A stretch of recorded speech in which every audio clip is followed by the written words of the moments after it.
Mostly 80% से ज़्यादा panel member जो है वो काफ़ी सपोर्टिव होते हैं, आपको सपोर्ट करेंगे। आप ये नहीं, वो नहीं चाहेंगे कि आपको मतलब वो सप्रेस करना नहीं चाहेंगे। कुछ होते हैं लेकिन 80% ज़्यादा ठीक रहते हैं। Hi friends, welcome back to my channel. तो अभी IBPS PO इंटरव्यू 11 फरवरी से स्टार्ट है और एसओ का भी कल मेंस रिजल्ट आया है। तो इंटरव्यू मतलब PO के बाद एसओ का भी हो जाएगा। तो ये जो वीडियो है ये एक इंटरव्यू गाइड होने वाली है, ठीक है। इसमें आपको मैं सब कुछ बताऊंगा, starting from documents, dress code, ठीक है, इसका 4 क्वेश्चन, फिर इंटरव्यू में क्या क्या क्वेश्चन पूछे जाएंगे, आपको क्या क्या तैयारी करके जाना है, ठीक है।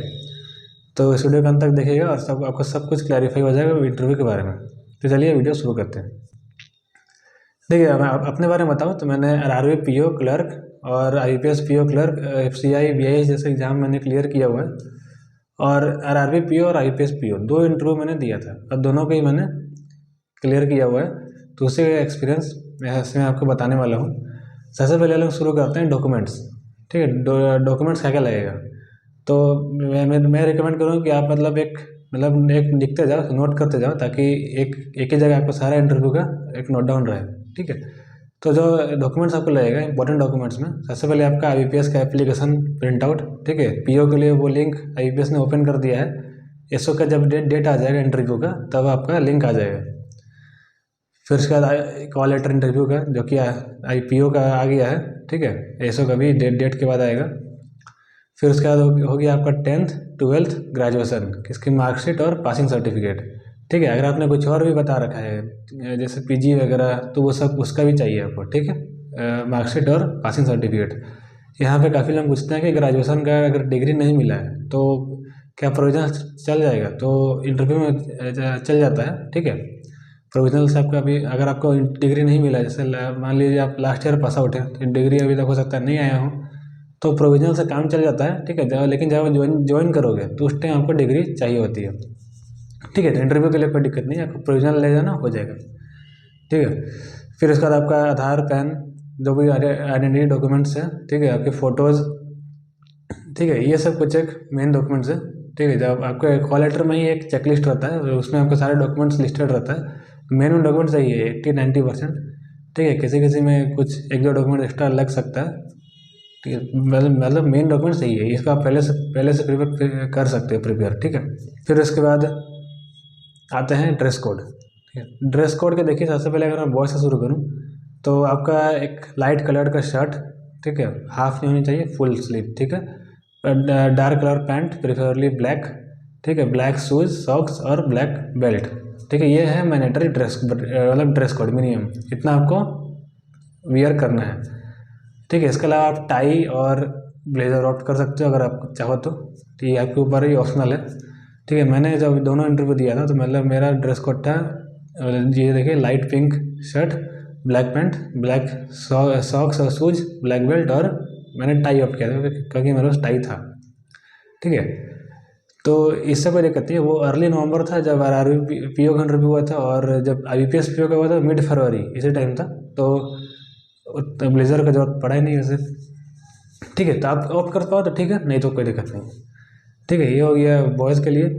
इसमें गलती क्या नहीं करना है, आपको स्लीव्स फोल्डेड नहीं रखनी है, ठीक है। और जैसे मैंने कहा फुल स्लीव होनी चाहिए, और शर्ट आपकी अच्छे से आयरन होनी चाहिए, ठीक है। आपका मुड़ा हुआ नहीं होना चाहिए, क्योंकि आपका ड्रेस कोड सबसे पहला इंप्रेशन देता है। ड्रेस कोड, फेस, ये सब मैं बताऊँगा अभी, ठीक है। तो इसलिए आपको ड्रेस कोड में कोई कमी नहीं छोड़नी है। आप सिंपल से पहन के जाओ, लेकिन साफ़ सुथरा और आयरन किया हुआ पहन के जाना है, ठीक है।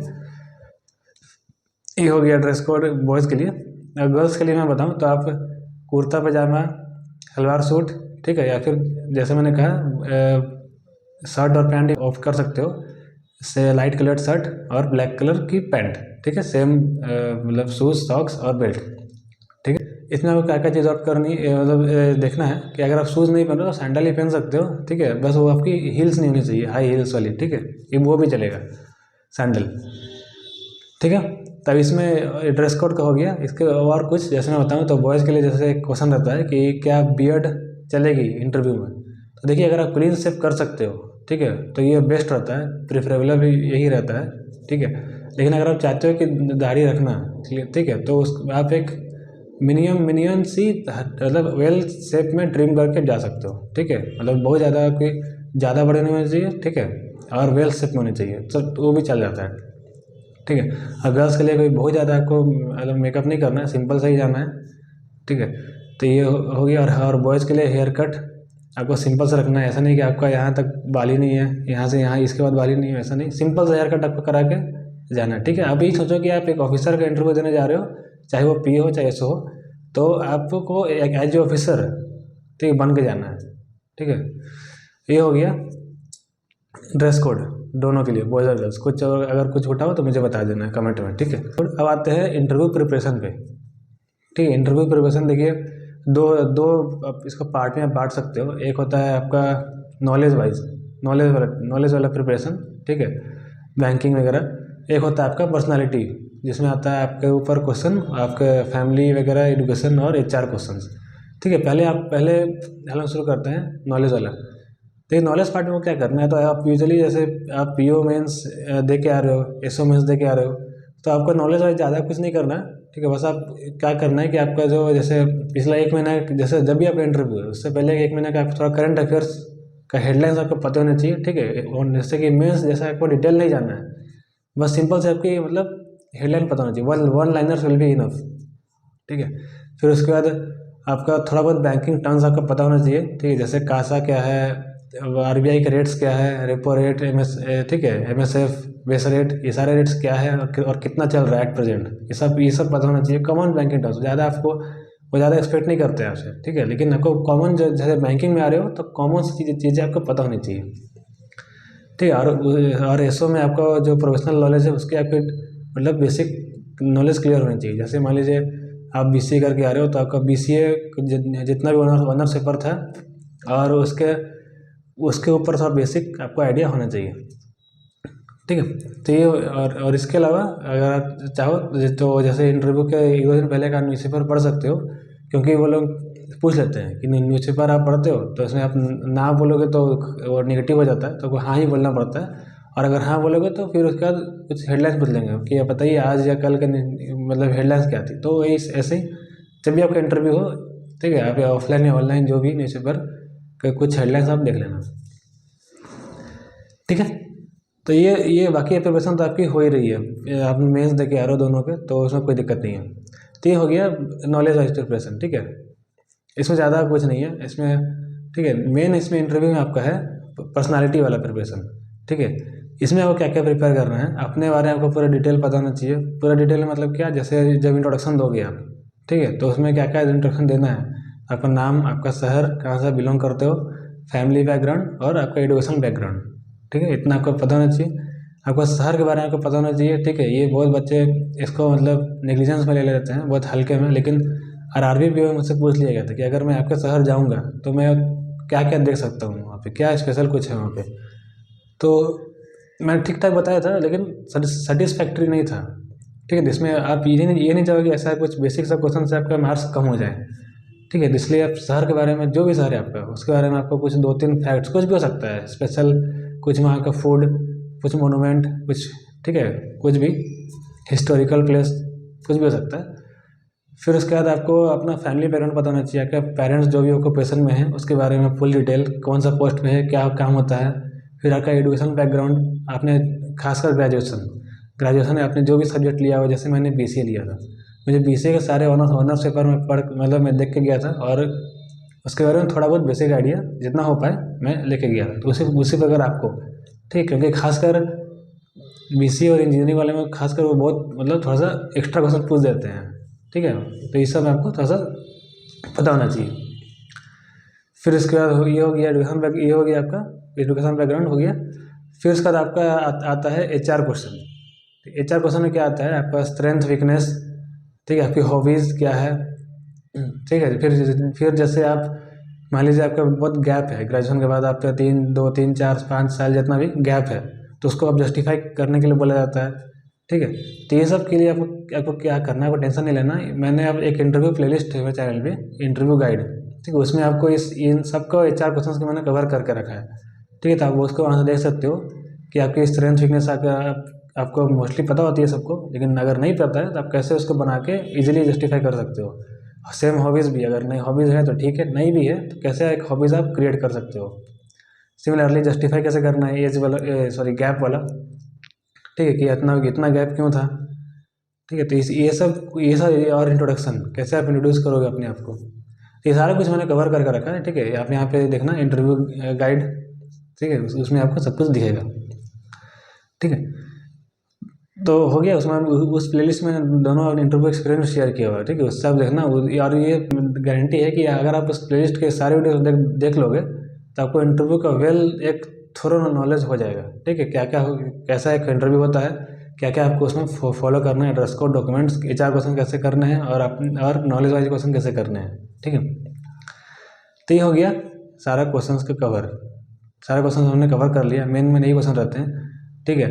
और कुछ क्वेश्चन के आपको मतलब क्वेश्चन तैयार करके रखना है। जैसे मान लीजिए आपको ग्रेजुएशन का आपने, जैसे मान लीजिए मैंने BCA किया तो मुझसे पूछा गया था कि आपने BCA किया है तो आप यहाँ क्यों आ रहे हो बैंकिंग में, अब IT कंपनीज में जाओ, आपकी जगह तो वहाँ बनती है।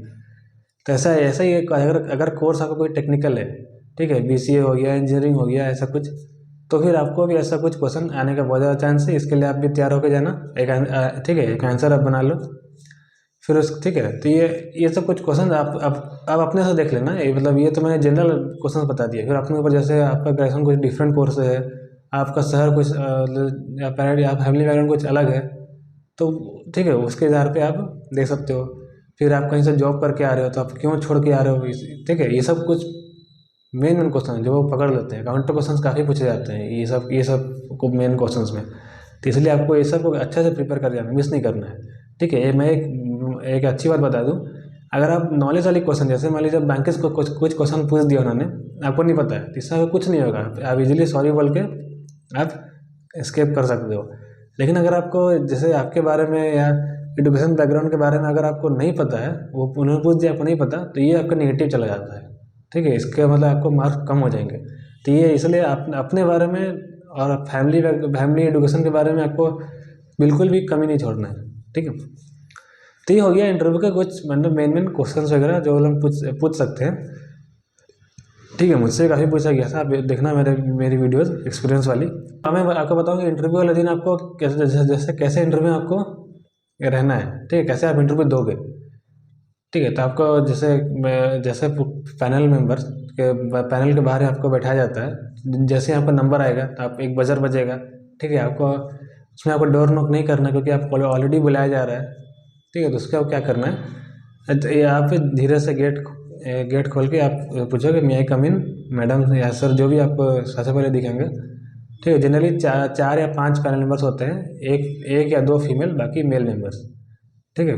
तो बोलेंगे यस, आपको धीरे अंदर आके धीरे से गेट बंद करना है, और उसके बाद आपको सबको विश करना है, गुड मॉर्निंग, ठीक है, गुड आफ्टरनून, जो भी उस टाइम हो रहा होगा, ठीक है, good afternoon ma'am, good afternoon sir, ठीक है। ऐसे भी कामली विश करना है, बोलेंगे आपको विश करेंगे, फिर वाला आपको बैठने को बोलेंगे तो आपको आराम से आके बैठ जाना है, ठीक है, थैंक यू बोल के।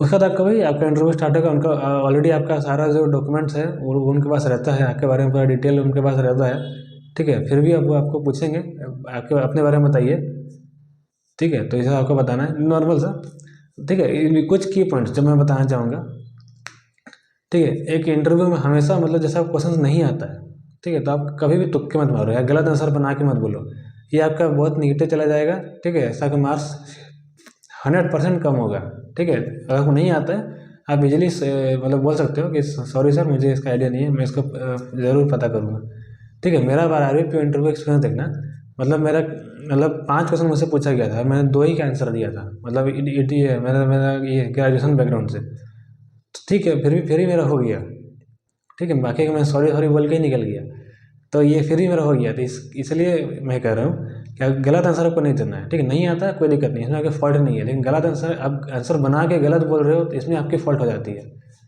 ठीक है। फिर उसके बाद आपको पैनिक नहीं होना है, ठीक है। मोस्टली 80% से ज़्यादा पैनल मेंबर जो है वो काफ़ी सपोर्टिव होते हैं, आपको सपोर्ट करेंगे। आप वो नहीं चाहेंगे कि आपको मतलब वो सप्रेस करना नहीं चाहेंगे, कुछ होते हैं, लेकिन 80% ज़्यादा ठीक रहते हैं, ठीक है। तो आपको जस्ट काम रहना है, ठीक है। आंसर आए तो बहुत अच्छा, नहीं भी आए तो काम रहना। बहुत कोई होता है कि आंसर नहीं आ रहा है तो मतलब वहीं पे पैनिक हो जाते हैं कि अब गया मेरा इंटरव्यू, ऐसा कुछ नहीं है, ठीक है। आप मेरा एग्जांपल ले सकते हो। RRBPO का जब इंटरव्यू एक्सपीरियंस था उसमें जैसा मैंने बताया काफ़ी उतना अच्छा नहीं किया था, बट फिर भी ठीक ठाक हो गया, क्लियर हो गया। और वही ऑल इंट्स वेल दैट मैटर्स, ठीक है। तो इसलिए आपको पैनिक नहीं करना है। आपको इंटरव्यू में जितना रिलैक्स रह पाओगे, ठीक है, उतना आपको बेनिफिट होगा, ठीक है। आपको नॉलेज अगर आप कम रख के जाओगे, लेकिन अगर आप कॉन्फिडेंस और बॉडी लैंग्वेज आपका अच्छा रहेगा, ठीक है, और ऑनेस्टी दिखाओगे आप, ठीक है, ऑनेस्ट रहना है आपको, ठीक है। आप अगर किसी आंसर नहीं पता, आपको बोल दिया आपने नहीं पता, तो वो लोग समझ जाएंगे कि बंदा ऑनेस्ट है, ठीक है। आपने गलत आंसर बना के बोला है तो फिर ये खराब इंप्रेशन चला जाएगा, ठीक है, बंदा ऑनेस्ट नहीं है, ठीक है। ये बेसिकली क्या होता है कि जैसे मान लीजिए आप कोई कस्टमर, ये एक सिचुएशन को वो लोग टेस्ट करते हैं कि जैसे मान लीजिए कोई आप बैंक में हो, कोई कस्टमर आया ऐसा शिकायत लेके आ गया, आपको आइडिया नहीं है, अब उस टाइम कैसे रिएक्ट करोगे, ठीक है। तो उसी तरह का सिचुएशन है कि आपको क्वेश्चन पूछा गया, आपको नहीं पता है, कैसे रिएक्ट करोगे, ठीक है। तो ये सब कुछ इंटरव्यू की पॉइंट्स हैं, की मोमेंट की, ठीक है। ये बाकी आई होप कि सारा कुछ मैंने इसमें कवर किया हो, जितना मुझे मतलब मैं लगा पॉइंट्स। अगर कोई छूट गया हो तो कमेंट करना, मैं रिप्लाई कर दूंगा। टेलीग्राम चैनल पर भी जुड़ सकते हो, ठीक है, उससे आपको काफ़ी, उसमें भी डाउट पूछना तो काफ़ी मैं कोशिश करता हूँ सबके रिप्लाई देने की, ठीक है। तो बस एक ही दिमाग में बैठाना है कि इंटरव्यू बहुत, अगर आप चाहो तो इंटरव्यू को ईजी बना सकते हो, अगर आप चाहो तो इंटरव्यू बहुत टफ हो सकता है, ठीक है। ये आपके ऊपर है। अगर आप पैनिक कर रहोगे तो इंटरव्यू काफ़ी टफ लगेगा आपको, लेकिन अगर आप काम रहोगे तो इंटरव्यू एक सिंपल से स्मूथ से इजी से आपका निकल जाएगा, ठीक है। तो जितना आप रिलैक्स अपने आप को रख पाओगे, उतना बेटर आप रहोगे इंटरव्यू में, ठीक है। चलिए लग जाइए प्रिपरेशन में, ठीक है। ऑल द बेस्ट इंटरव्यू के लिए। Bye bye.